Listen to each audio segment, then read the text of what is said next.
Naitwa Ezekiel Nyarusi, afisa uhusiano wa Baraza la Uguzi na Ukunga Tanzania. Leo tupo katika maonesho ya Nane Nane ambayo yanaendelea hapa Nzuguni jijini Dodoma, ambapo kitaifa yanaadhimishwa hapa. Na Baraza la Uguzi na Ukunga Tanzania tukiwa kama mamlaka ya kisheria ambayo tumepewa jukumu hili la kusimamia taaluma hii ya uguzi na ukunga, tunafanya kazi kwa mujibu wa sheria ya uguzi na ukunga ya mwaka 2010 pamoja na kanuni yake, lakini pia imefanyiwa marejeo mwaka 2023. Na kwa nini sasa tumefika katika maeneo haya ya Nane Nane? Lengo ni kukutana na wadau wetu, ambao wadau wetu wa kwanza wakubwa ni wananchi ambao waweze kulifahamu jukumu la baraza. Tumekuwa tuna jukumu la kufanya usajili wa uorodheshaji wa taaluma wenyewe, na tumekuwa tukisimamia pia miongozo ya usajili, tumekuwa tukisimamia miongozo ya taaluma yenyewe, kuhakikisha kwamba jamii inapata huduma salama kwa kutoka kwa wauguzi, kwa maana ya tuna wasajili na kuwapa leseni wauguzi. Kwa hiyo kifupi ni kwamba hakuna muuguzi yeyote nchini ambaye ataruhusiwa kutoa huduma ya kiuguzi na ukunga kama hana leseni iliyo hai.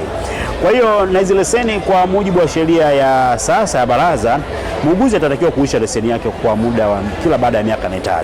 Lakini sheria ambayo imefanya marejeo sasa hivi kuna maboresho kidogo yanaenda kufanyika. Upo uwezekano mkubwa kabisa wa uguzi na ukunga hapo baadaye kuanza kuisha leseni kila baada ya mwaka mmoja baada ya marejeo ya sheria hii. Sasa kwa nini tupo Nane Nane kama baraza? Tumekuja kutoa elimu hii, wadau waweze kufahamu hayo wajibu wa mteja, wajibu wa muuguzi na mkunga, lakini pia na majukumu ya baraza watu waweze kuyafahamu. Sambamba na hilo pia tunatoa huduma hapa kwenye banda letu. Ukitembelea hapa tunatoa huduma za usajili wa awali, kwa maana kwa wanafunzi wale ambao wanasoma kada ya uguzi na ukunga. Tunatoa usajili wa awali, tunaita student indexing, tunauisha leseni zile za uguzi na ukunga ambazo zimeisha muda. Hizo huduma saidizi zote unazipata katika banda letu ukifika. Lakini pia tunatoa huduma nyingine ambazo za usajili wa wale wanafunzi ambao wanatarajia kufanya mtihani wa usajili na leseni. Tunatoa usaidizi kwa kama umekwama namna ya kufanya maombi, huduma hiyo pia unaipata hapa.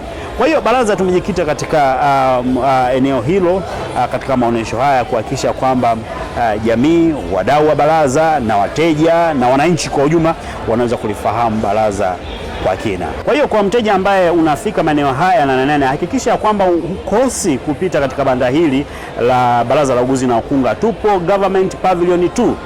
Utafika hapa, tunakukaribisha sana. Hakikisha umefika katika maonesho haya, au uondoki bila kufika katika banda letu. Karibu sana.